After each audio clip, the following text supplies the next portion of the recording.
Comme tu l'as si bien dit, depuis plus de 10 ans, il y a eu pas mal de plateformes de streaming qui ont vu le jour. On va les comparer afin que vous puissiez faire votre choix. On va démarrer avec Spotify. Alors les points positifs, il y a plus de 70 millions de titres disponibles sur la plateforme. La plateforme donc, est très intuitive. Elle nous propose souvent des playlists très, très variées. C'est très simple d'utilisation.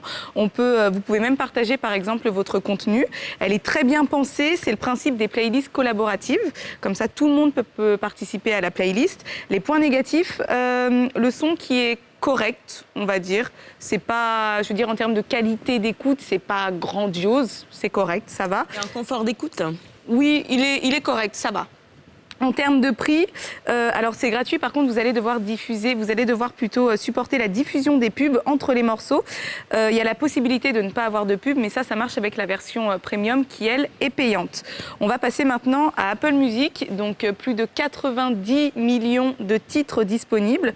Les points positifs, la qualité du son qui est exceptionnelle. Il y a aussi la possibilité de faire des expériences, comme par exemple l'expérience audio-spatiale sur certains morceaux. C'est une qualité de son supérieure en 3 dimensions. Il y a certains albums aussi qui sortent en premier, mais seulement vraiment de quelques heures sur Apple Music.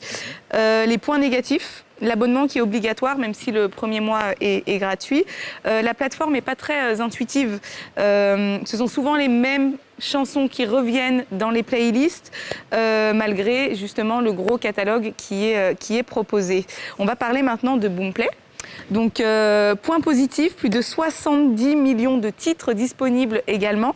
Le catalogue est principalement panafricain, donc ça répond vraiment à nos réalités, à notre public. On va pouvoir apercevoir ou écouter tous les derniers morceaux coupés décalés, rap ivoire, reggae, pop. Il y a vraiment tous les styles de musique qui sont représentés. Alors, c'est vrai que tous les styles de musique sont représentés sur les autres plateformes, mais en particulier sur cette plateforme, c'est vrai qu'il y a énormément de choix.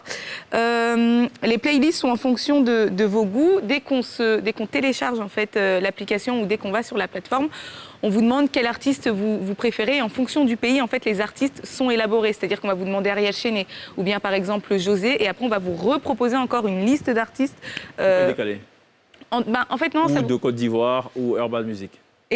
Ouais, mais en fait, après, ça vous propose quand même d'autres artistes qui ont peut-être pas forcément à voir avec vos goûts, voilà, mais on vous les propose quand même. C'est-à-dire que c'est toujours... Comme la plupart des plateformes, finalement, de streaming. Ouais, mais j'ai beaucoup apprécié celle-là, comparée aux autres. C'est le kiff de l'INSEE. Hein, voilà, donc c'est ce que je kiffe. Une sorte de dictature qui n'est pas point négatif, qualité de musique plutôt correcte, ça va.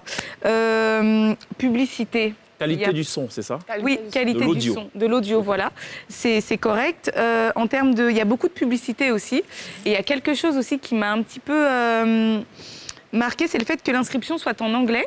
Oui. Et que nous sommes dans un pays francophone. Voilà, c'est juste ça. Est-ce que j'ai l'occasion de rebondir là-dessus? Si ça dure 10 secondes, c'est génial. On va essayer de faire 10 secondes. Tout simplement parce que Boomplay, à la base, a été lancé au Nigeria. Donc, c'est la première fois qu'on ouvre un bureau à Abidjan. C'est la première fois qu'on est vraiment en zone francophone. Donc, c'est en cours. C'est la première équipe francophone à 100%. Donc, soyez un peu patients. OK, d'accord. On va passer maintenant à Didou, qui est Dido, qui est donc pareil, une plateforme de streaming musical. Le point positif, pas de publicité, 14 millions de titres disponibles. Pas de publicité pour l'instant. Non, si on s'abonne, il n'y a pas de publicité. OK, en premium. Voilà. Non, mais on est obligé de toute façon de s'abonner. OK. Le prix est de 3 950 francs CFA par mois. On peut recevoir aussi des news sur les concerts. Les points négatifs, le catalogue qui n'est pas très varié comparé aux concurrents. C'est vraiment ça que je retiendrai. OK. Quel est le business, exactement. Le business model? Il marche comment? C'est par téléchargement. Là, on est plutôt sur... merci pour le kiff. On y est toujours.